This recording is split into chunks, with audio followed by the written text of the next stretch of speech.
嚟同大家傾下偈嘅，包括就係女主角安晴、Angela 袁澧嵐同埋我哋嘅導演江少平。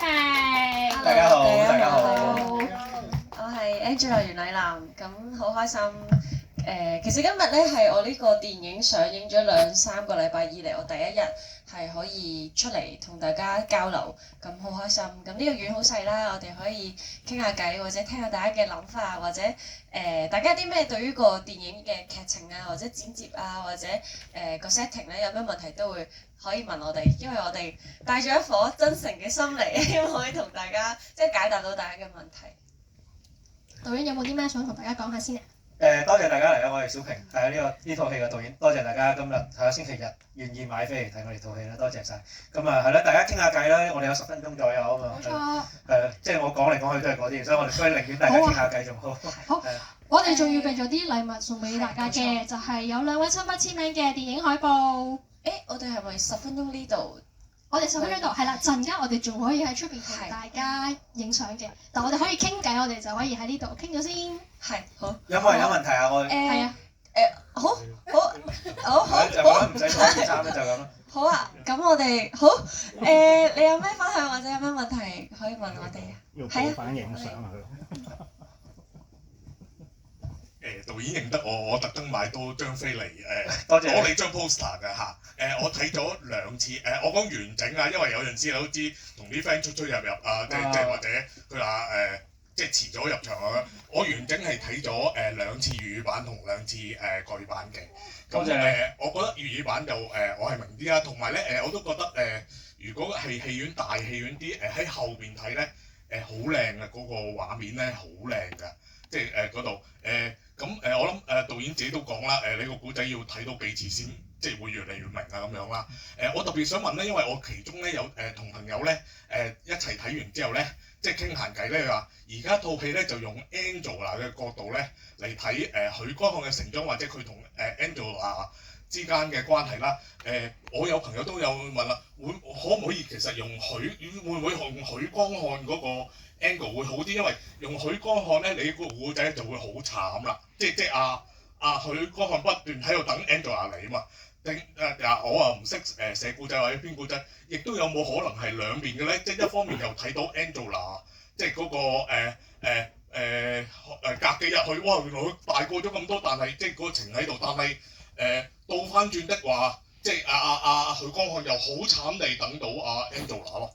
呢個就想問導演嘅。另外就想問 Angela， 因為呢幾年我哋都香港咁多聚散啦，即係好多朋友走咧。你覺得如果真係個古仔再發展咧，你會點記住薯仔啊？即係譬如係你會覺得你都可能有個感情係想放低佢啊，定係還是你覺得用一個咩方法紀念佢啊？例如圖表啊畫，定係你點樣記住佢啊？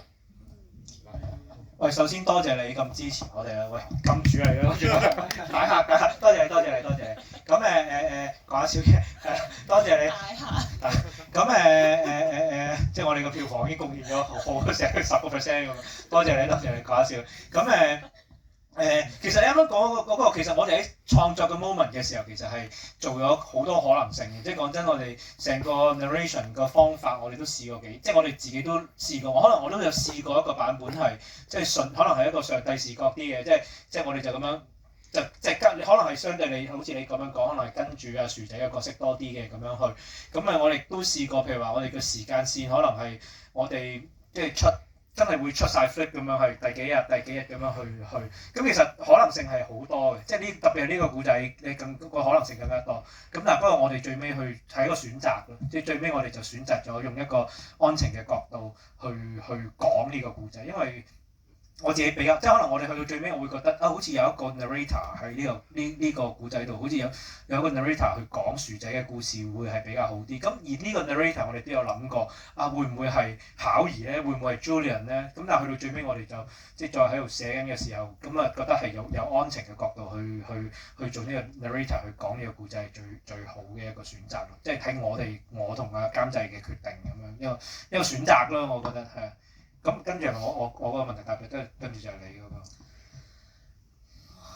呢個問題好難答喎，即係要講到香港人嘅離散，要喊喎。我諗翻嚟呢個故事啦，因為呢個故仔其實 explore 緊嘅係我哋有一個好宏大嘅設定，咁亦都設計咗兩個世界觀。但係其實去到最後就係我哋想睇到呢兩個人嘅價值觀、佢哋嘅愛情觀嘅回憶，又或者係一啲 critical 嘅 moment，即係例如要分開嘅時候，大家個選擇會係點呢？或者大家喺好極端嘅設定底下，我哋點樣可以極端化兩種人嘅表現啊，即係例如長年區嘅人，其實佢哋好大情大放嘅，佢哋對於感情就係嗰種表達好直接、好原始嘅，即係我想表達感謝，我哋會錫額頭，或者喺喪禮嗰度，大家係用一啲好原始嘅方式去慶祝開心或者唔開心。咁但係一去到一日區咧，大家就非常之冷漠啦。我覺得係一個極端化嘅香港啦，即係大家而家喺香港其實都大家好高度咁社會化，對於一啲真正重要嘅感受其實已經好遲緩。咁其實去到最後，我覺得就係喺嗰一個 moment， 你見到安晴同埋薯仔兩種非常之唔同嘅人物咯。係。不過你啱啱提到，我都覺得係好，即係都好開心你有提出呢個，因為其實喺處理 ending 嗰場戲，即係《熱風暴》度，其實嗰陣時我哋有個即係其實我自己有個 sense， 我覺得係。即係我冇即係我純粹喺剪接啊或者拍嘅時候，我都有個意識喺度知道，其實我哋係處理緊好多嘅離別。即係嗰個 moment 其實係周醫生同安晴啊，安晴同巧兒啊，安晴同阿 Galen 仔啊，其實同埋最尾都同船仔，即係嗰場戲其實係一紮嘅離別去處理。嗰陣時係有即係可能係我自己處理緊呢幾場戲嘅時候，其實係有一種感，即係我自己一種感受喺度。不過即係叫佢化為影像去分享啦。你提出咗呢個 term， 我覺得幾好。多謝你。有睇幾次㗎嘛？真係多謝你，真係金主，多謝呢位金主觀眾，可以揀第二位金主觀眾。會唔會考慮投資電影？投資戲院。佢話好啊，聯絡機啊，攞你電話先。多謝支持。咁我仲有冇人想就佢啦？我哋都唔使所以生。咁啊，咁下一個到你啦。多謝你啊。好。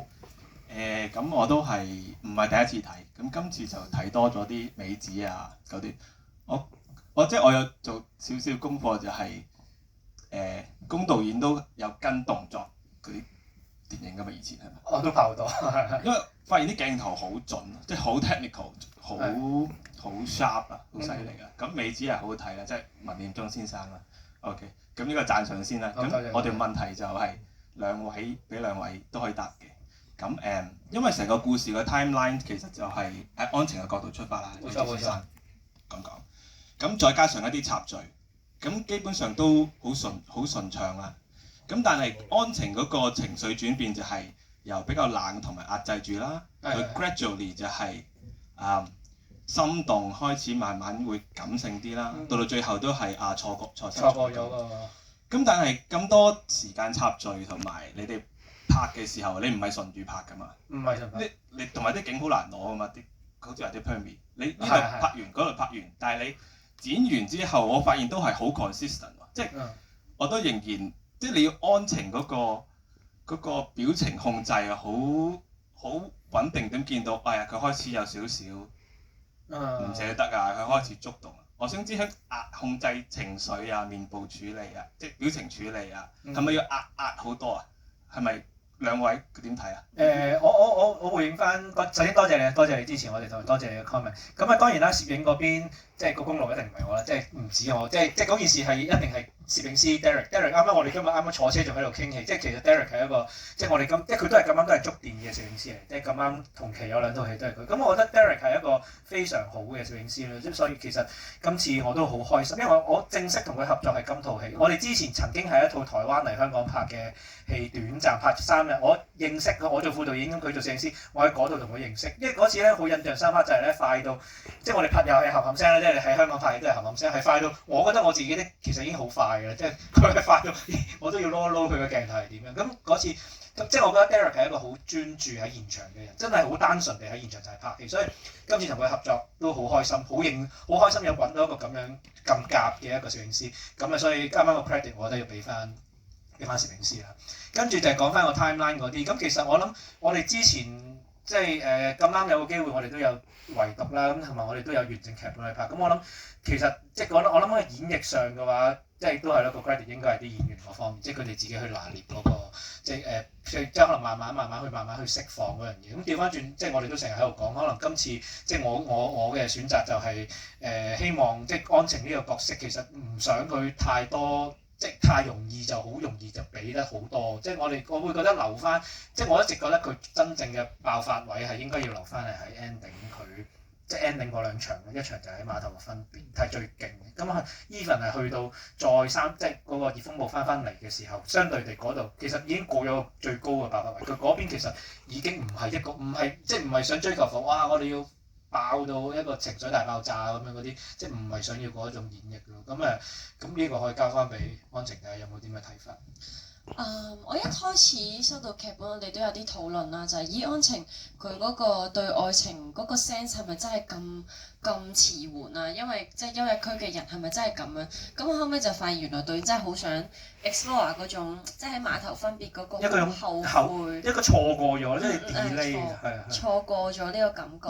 咁所以後來我哋喺現場或者再處理翻成個愛情或者角色線嘅時候，就即係將佢填翻所有嘅窿咯。即係我哋知道最尾我想將所有嘅位都喺嗰個位爆發，或者又唔好話爆發即係serve 嗰一個我哋想 explore 嘅感受啦。咁就再推翻向前咯。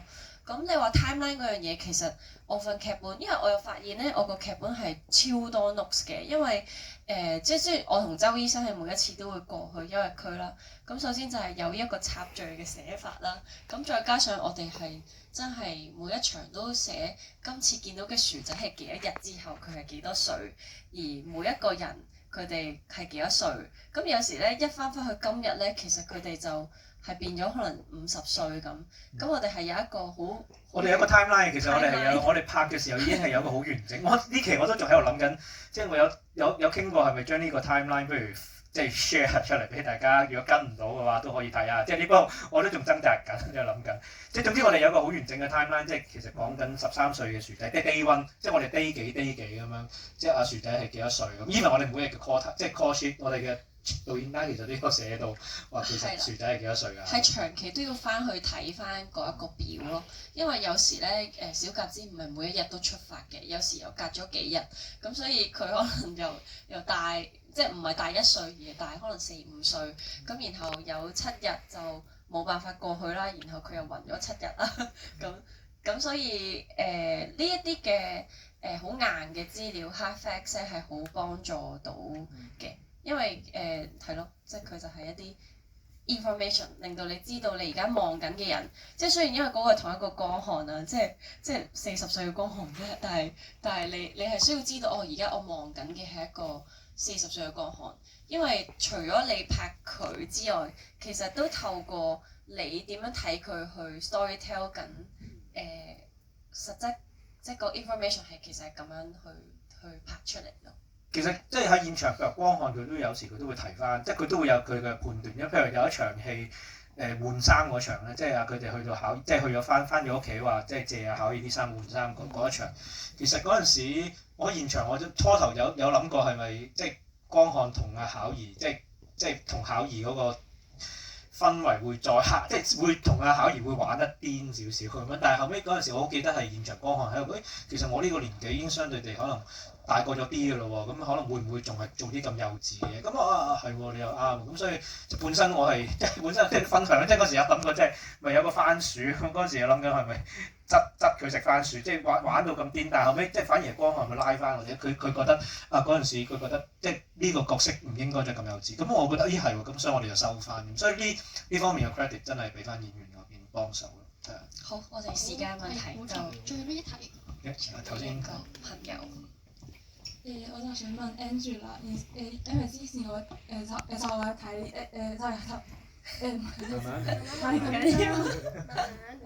我有睇呢啲訪問啦，然之後你就有講你想之後有一啲比較有主體性嘅角色，然之後我都想問，咁安晴係咪一個咁嘅角色咧？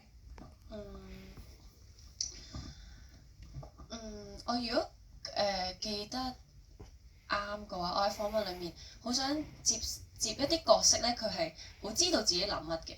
咁而我覺得安晴咧呢個角色佢就係唔確定自己諗乜，但係佢喺呢個 protagonist 呢個故仔裏面，佢絕對都我哋都係 explore 緊佢嘅角色。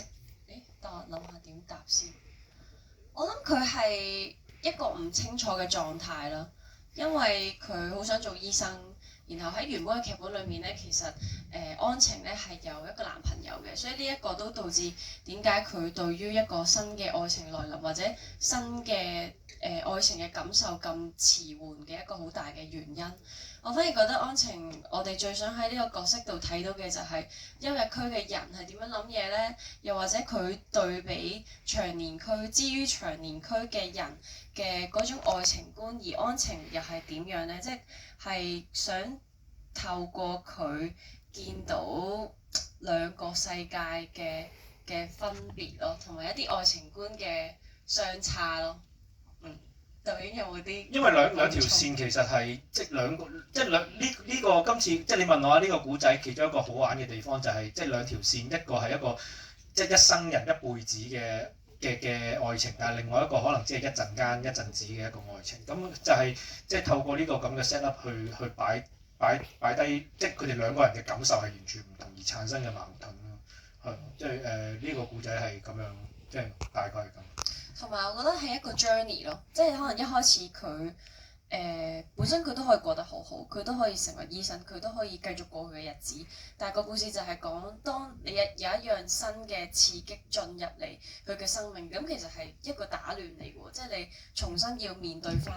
而安晴其實去到最後都有一個好大嘅成長，就係佢發現哦，原來當你一錯過就錯過咗，就會冇辦法翻轉頭，亦都對生命有一啲新嘅反思，就係乜嘢先係重要嘅咧？或者去到最後，嗰一個剎那，佢就真係感覺到佢同樹仔嘅嗰種 connection 係一個永恆嘅感覺。而呢個絕對我覺得喺一開始佢經歷樹仔呢段愛情之前，佢一定唔會有嘅 realization 嚟嘅。多謝你嘅問題。多謝。Thank you。咁我哋把握呢個 moment，我哋唔好錯過，同大家一齊影張相好唔好？麻煩有樣嘢想麻煩後邊嘅觀眾。